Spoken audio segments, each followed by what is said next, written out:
Hello and welcome sa isang special na usapan ngayong Mother's Day. In this special feature, we sit down with the pastor's wife to hear her heart about being a mother, wife, and the servant of God. Let's talk about the grace and gift and the gospel that fuel her every day. Kasama natin ngayon ang isang ina, asawa at lingkod ng Diyos, si Sister Sheila. Hello po. Hello.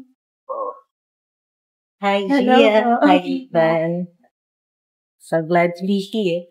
Kamusta po kayo? Okay naman. Masaya ako ngayong araw na to na to have this opportunity na for this interview. So, ayun po, no? So, thank you po ulit sa pagpunta dito. And since nakapagkamustahan na po tayo, ayun nga po, since malapit po ang Mother's Day, we just have a few questions lang po para po sa mga mothers, especially po sa'yo na also din po nasa field din po ng Christianity. So, unahan ko na po, no? So, for our first question, para po sa inyo, ano po ang ibig sabihin ng pagiging Christ-centered na mother or Christ-centered na mom? Okay. So, first let me define muna yung word na mom. For me, the word mom, man tawag natin sa ating mga magulang, nanay, mama, mommy, they all have one purpose, and that is to love their children.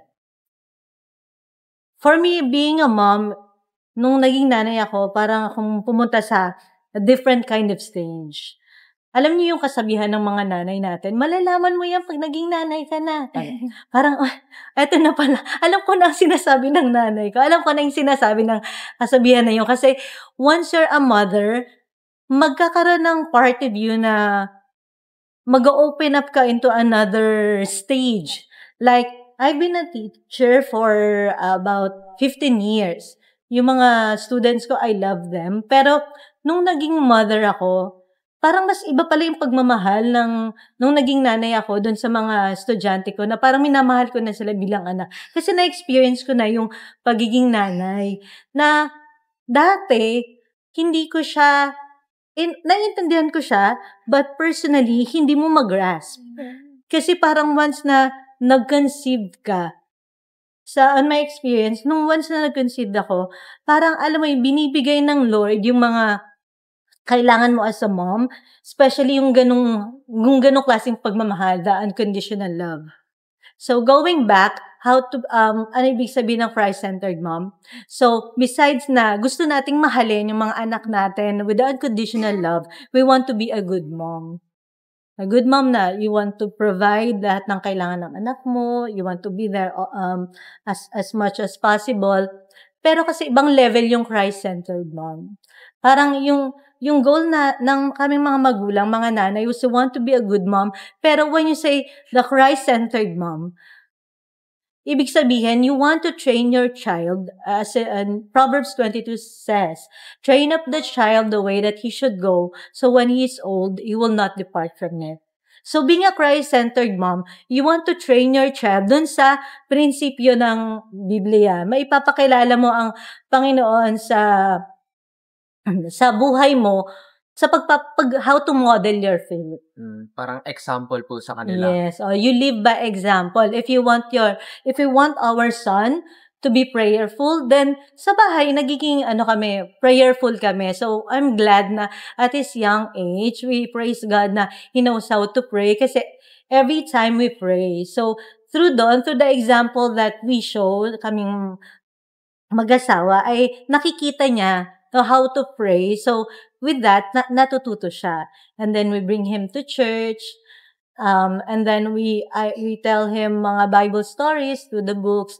And then, going back dun sa term na Christ-centered mom, yun yung pinaka-ultimate goal naming mga Christian mom, to really bring our son to Christ. And for our son to know Jesus and to become his Lord and Savior. So that's for me is a Christ-centered mom. Yung Bible principles, yung training, is according dun sa salita ng Panginoon. So parang, ayun nga po, pagsiset po ng example is what's being a Christ-centered mom to you is yung parang yung sa pagiging mother nyo is nagre-reflect yung personal Sure. connection mo kay God sa mga anak Yes, mo. oo. Kasi sabi sa cliche na, you cannot give what you don't have. So, if kung nanay ka, hindi pa genuine yung faith mo and sincere, how can you show that to your children? So, it should start muna sa magulang before you Yes. be able to train them to walk according to God's Oo. law and principle. Kasi 'di ba pag as childrens no, syempre tayo din doon Pinapanood lang natin Oo, yung... like Yeah. yung pag may ginagamit tayo na example, parang hirap tayong mag-rely sa kanila kung alam natin sila mismo nagwe-waver sa paniniwala nila, Yes. 'di ba? Parang ang hirap maniwala sa mga tao or mga concepts na gano'n. Yung pag ikaw, kung kami nagwe-waver na nga, tapos yung gagamitin pa namin example is nagwe-waver din. Diba? Parang parang hirap, no? Kaya sa magulang, meron talagang accountability at the same time na kasi may nakatingin sa'yo, may mga batang nakatingin. So, nagiging ka rin, mas careful ka as you walk in Christ. Kasi may mga susunod sa yabak. Parang bilang mommy, hindi lang ang father ang solid rock Yes. ng It should be partner si nanay at tatay in training their children. So, para po siyang nasa yung parang sa verse ng Proverbs 31:30.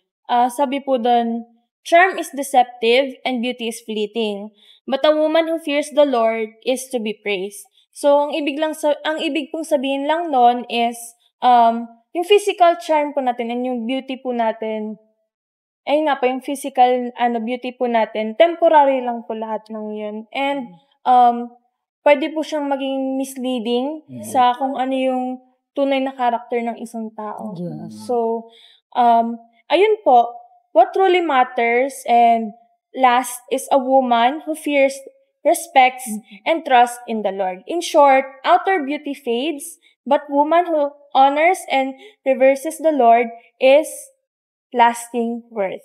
Yes, truly yan. Lalo na syempre, nung bago ka maging nanay, nung dalaga ka. Dalaga ako for many years, di ba? So, sobrang conscious ka pa pag dalaga ka, alam mo yun. Pero pag nanay ka na siya, parang hindi na big deal sa'yo how you look. Of course, we want to look good. We want to be presentable. Yeah. Pero hindi na siya yung priority mo. And then ang priority mo na is yung how you, yung faith mo kay Lord, yung spiritual relationship mo, which is the Bible says, diba, beauty fades, pero yung woman who fears the Lord and loves the Lord, yun yung should be praised. Kasi at the end, yung natin, physical features natin, that fades, that changes, pero yung spiritual, relationship kay Lord, it should be growing, should be developing, kung meron mang, naglalast, kasi yun lang. So, ngayon po napapaisip ako, parang, syempre, bilang Christ-centered din po na yung tension din nung parang sa pagbabalance nung sa family and yung sa yung syempre yung personal life nyo po, yung sabi nyo nga po, yung profession nyo, yung family. So, which brings us po sa second question. Yes. Which is, bilang Christ-centered nga po tayo na family, tapos mommy, paano nyo po na-handle yung parang pagbabalance po nung mga bagay na yun, yung pagsaserve sa ministry, tapos pagiging din po, pagiging example and guide to your children na nakakapag-serve po kayo sa ministry, pero at the same time, meron pa rin po kayong time para sa sarili nyo, pati po sa sa pag-ministry, and yung, syempre, hindi po nawawalan ng opportunities sa pagbabanding po sa family. Yes. So, when it comes to that, you really have to pray for the Lord to give you a sense of balance. Balance sa mga bagay na yun. Hindi siya madali.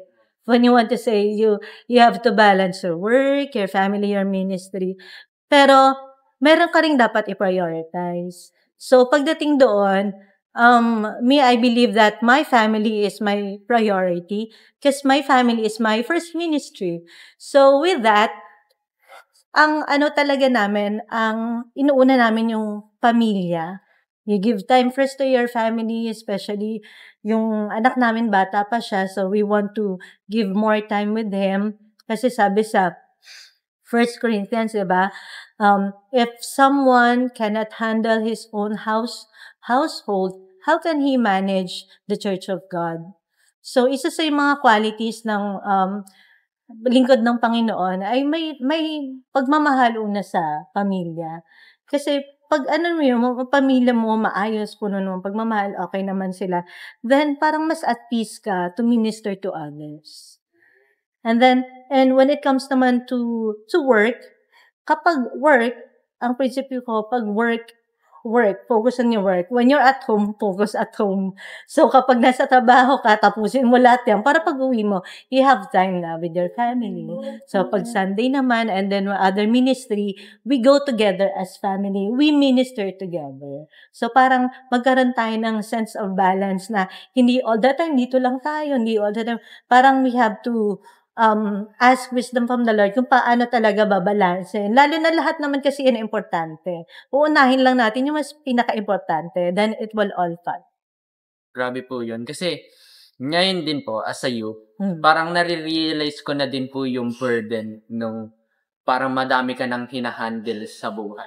Although, I would believe yung sa una niyo pong sinabi, yung parang sinasabi ng mga mother natin, malalaman mo yan pag nakadating ka na sa punto na yan. Tapos, parang, syempre tayo, mga bagito pa, parang minamaliit pa natin yung mga, kaya ko yun kasi ano ba?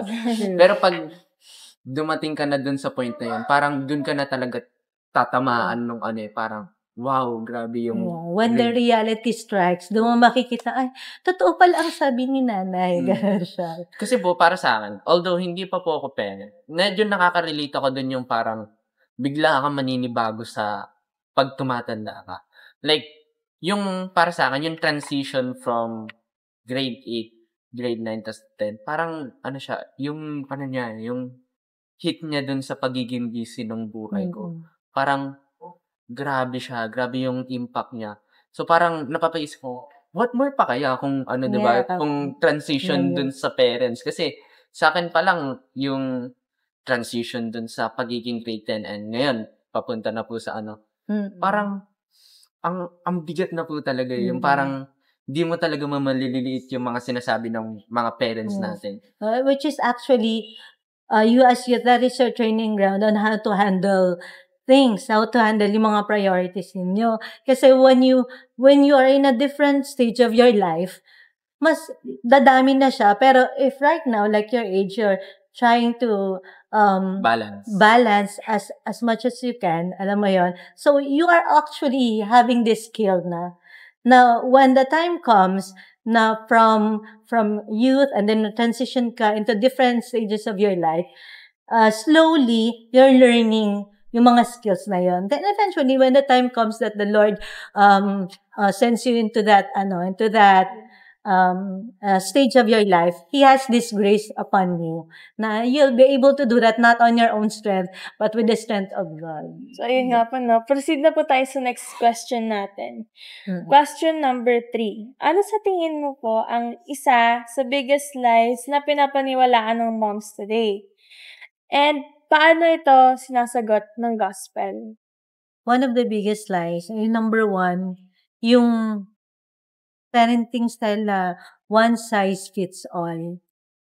Kasi ako naniniwala ako na we are all created by God uniquely. Sabi sa Proverbs, for we are fearfully and wonderfully made. So each of us, meron tayong mga iba't ibang characteristics, mga iba't ibang mga kung paano tayo natututo. So, may mga sinasabi sa parenting style na kung ano yung ginawa ng magulang mo sa'yo noon, effective naman yun din ang gagawin mo sa anak mo kasi effective sa'yo. So, gusto mo maging ganun din sila. Okay naman yung walang problema. Pero kasi, let us not forget that we are unique at kung ano yung ginawa ng magulang mo sa'yo at gagawin mo sa anak mo, it could be as effective kung paano mo tinanggap or it could be not. Kasi pwede siyang, kung mahigpit ang magulang mo noon at hihigpitan mo rin ang mga anak mo, pwedeng mag-lead naman to parang rebellion naman sa anak mo kasi ayaw ng pinaghihigpitan. Pwede rin namang magiging okay sila kasi gusto nila yung ganun. So, hindi mo masasabi kung ano yung parenting style na to is gagawin mo sa lahat. Lalo na if you have more than one child. Kasi even twins nga pareho, isang nanay sila nanggaling, pero magkaiba sila dapat ng approach. Magkakaiba sila ng pagtanggap sa disiplin ng magulang. So, but maraming form of parenting style. Meron mga gentle parenting, mga authoritarian. Pero kami and our family, we don't stick into one kasi we don't want to be we don't want to be extreme. So, ang ano namin, kung ano yung tingin namin na effective sa anak namin, if we have to show tough love, then kailangan maghigpit. Pero if alam naman namin na hindi naman siya kailangang paghigpitan, then we are gentle with him. Ang isa pa is yung sinasabi ang sabi ng cliche na, spare the rod, spoil the child. Which the Bible and Proverbs 13:24 says, if someone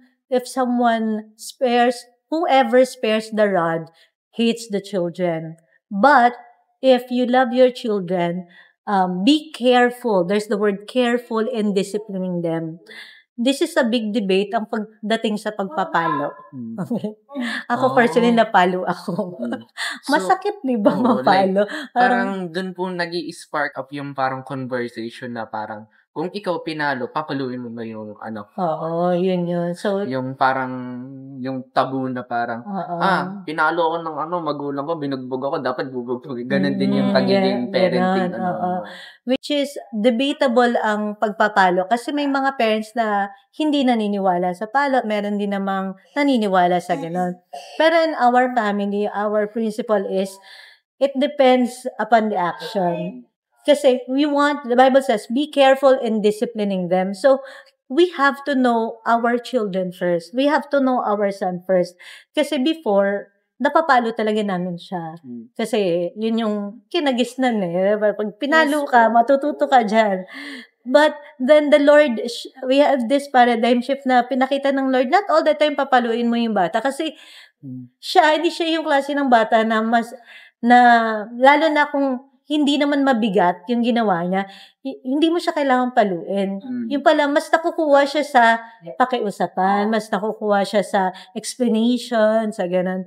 So, kapag mabigat lang ang ginawa niya, doon namin siya papaluin. Pero kapag discipline na, yung lang, yung mga minor lang. Nakatapon ng antag dito, ng baso, na hindi naman lang sinasadya. So, diba? more on, we are gentle with him naman sa pagdating sa gano'n. So again, I'm not condemning or anything yung pagdating sa palo because there's a big issue for parents. Marami niniwalang may naniniwalang hindi. Pero for us, we do the balance.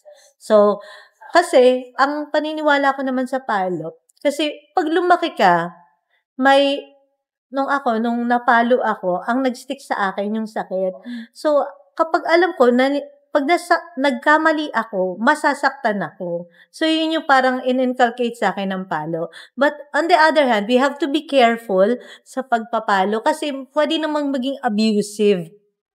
Masyadong abuse naman na nasasaktan na yung bata, hindi na natututo, kundi nasaktan lang. So, we have to be careful in disciplining our children. Parang kasi, yung parang pag sobrang excessive nung parang pagpapalo, parang hindi na yung lesson yung natuturo sa kanila na parang naiintindi na nila, okay, pag ginawa ko to, delikado, parang magagalit sila mami, tapos this is not the right thing to do. Parang matatatak sa kanila, okay, parang pag may ginagawa ako, baka mangyari to. So, parang mas gumagaling. Mas naiintindihan parang ang reason ng magulang. Parang pag sobrang palo, parang natututo yung mga bata na parang magtago. Like, yung parang maging ninja sa mga magulang nila. Yung, like, eto, based sa mga experience ko din, from perspective of, parang yung mga friends ko din, and yung parang, pag sila, yung mga mainly, yung mga napapalo, sila yung mga magagaling magtago sa mga sa mga magulang. Sila yung mga sila yung parang ninja talaga sa mga mga bagay na ganyan. Yung magaling sila magtago, magaling sila magtago ng information, gano'n. Yeah, kaya nga to sum up on my perspective, to sum up Proverbs 13:24, we are to be respectful. We parents should be respecting our children. So I would like to thank my friend for giving me this wisdom, na she said na ang marami kasing nagpo-promote ngayon ng gentle parenting, if you heard about that. Yeah. Meron din namang ayaw nila nung effective sa anak kayo, parang mag-gentle Paluin na mo, paluin. ganun. Pero I thank my friend for giving me this wisdom na be respectful, be respectful parenting, yun yung term niya, which is oo nga naman. Balance. Know your child, kung anong mas effective sa kanya. As much as possible, yung kapag ang anak natin nagkamali, ipakita kung bakit. At hindi lang yung masaktan kasi. Nagkamali ka, sakit eh. Parang communicate, Yeah, no? communicate. Do the communication. So that leads to our the Bible verse na naalala ko na naman, and it is Romans 8:1. Therefore, there is now no condemnation for those who are in Christ Jesus. So sabi dito, through Christ, believers are free from guilt and punishment. They are no longer condemned because they belong to God. Ayun. So, ayun po, So, ganda nung question na yun, yung parang, yung balance nung, yung pagiging, kung gentle parenting or yung So, ayun po, So, kung minsan meron po yung mga moments, yung mga anak po natin na parang hindi na natin ma-handle. Ito, question number 4. Meron po ba tayong mga moments as a mommy na parang, Lord, kayo na bahala. Like, whatever is your will na, Lord. Yung parang, minsan ang kukulit talaga nung yung mga anak yung parang, Lord, ikaw na bahala kung ano nangyayari sa kanila. May ganun talaga as a mother. Siyempre, parang meron kayong pag-aalala. Ano kaya ang future ng anak ko? Ano kayang mangyayari sa kanya? Especially on our case, our son has a condition. So, may mga times na nag-aalala kami, Lord, ano kayang mangyayari sa anak namin balang araw? Will he able to be independent? Pero, we thank God for the progress that we see on him at the present. But at the same time, we have this hope in our heart na ipinapaubaya namin sa Lord ang future ng anak namin. As like the song says, the Lord holds our future. Alam mo yun? So, oo, mag-aalala ka, pero pag naaalala mo yung promises ng Lord, naaalala mo hindi ka niya iiwan o pababayaan, then that goes to the next generation. Kaya ang gusto namin ipamana sa kanya, sa anak namin, ay yung makita niya sa mga magulang na kung paano namin inilalaan sa Lord yung kanyang future. Merong Bible verse na connected po doon. It is 2 Corinthians verse 12:9. But he said to me, my grace is sufficient for you, for my power is made perfect in weakness. Therefore, I will boast all the more gladly about my weakness, so that Christ's power may rest onto me. Ang ibig sabihin lang po dito is, God's grace is enough po. God's grace is enough to sustain us, and our weaknesses are not a sign of failure, but places where God's strength can shine the most, reminding us to rely on Him. So, ano lang po nun is, minsan meron talagang mga moments na parang hindi natin talaga makokontrol. Yung parang sobrang unexpected na mangyayari, like yung sudden na parang, yung biglang kayo nahuli, biglang nagkasakit, biglang na-aksidente. For our last question na po, ano po yung klase na legacy na parang as a mother or as a parent, gusto mong iiwan at itatak sa utak ng mga anak mo po? So, ayun po. What is yung legacy na gusto nyo pong iiwan sa kanila?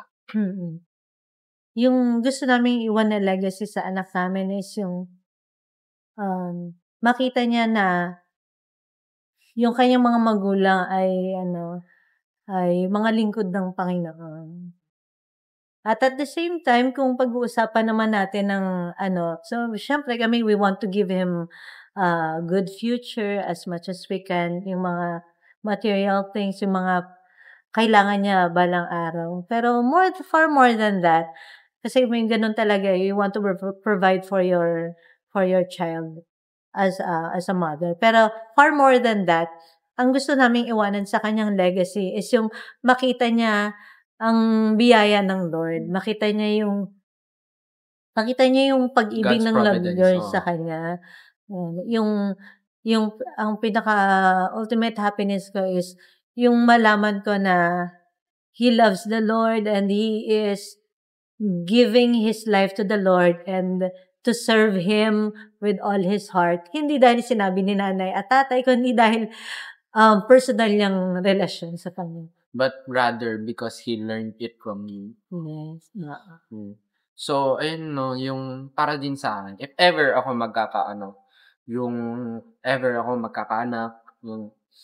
yung gusto ko din iiwan na legacy nila is parang same din nung iiwan na legacy ng mother ko. Parang tinuruan niya ako maging independent, tinuruan niya ako na parang kahit malungkot yung buhay mo, kahit feel mo wala ka na talagang kakampi, wala kang matakbuhan, is parang kakayanin mo kasi nandun pa yung sarili. And more than anything else, more than sa tinuruan nila ako ng life skills, tinuruan nila ako ng paano magluto, paano maglaba, paano maglinis, paano mag-ayos ng gamit, paano mag-alaga sa sarili natin, is yung mga mother or yung mga woman sa buhay ko is tinuruan talaga nila ako ng paano maging banal at makatao na anak.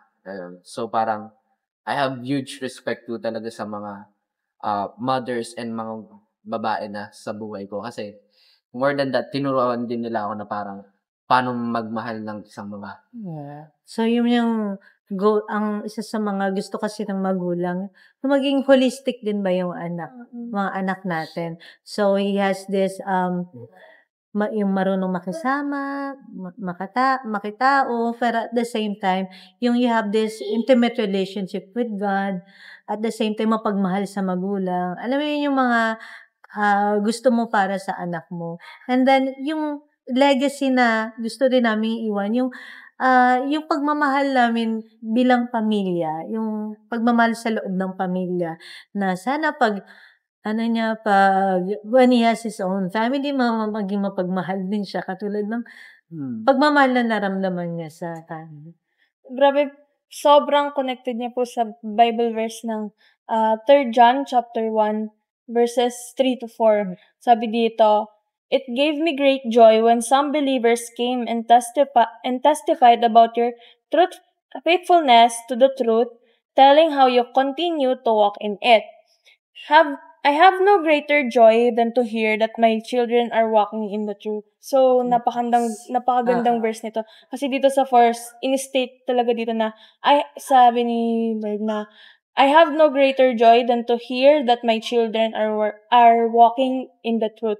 So, parang kahit hindi ka mother, isipin mo na, masarap isipin kapag, ako as ate, masarap isipin kapag, alam mo yung kapatid mo na, naniniwala sila kay Lord, sumusunod sila sa mga utos ni Lord.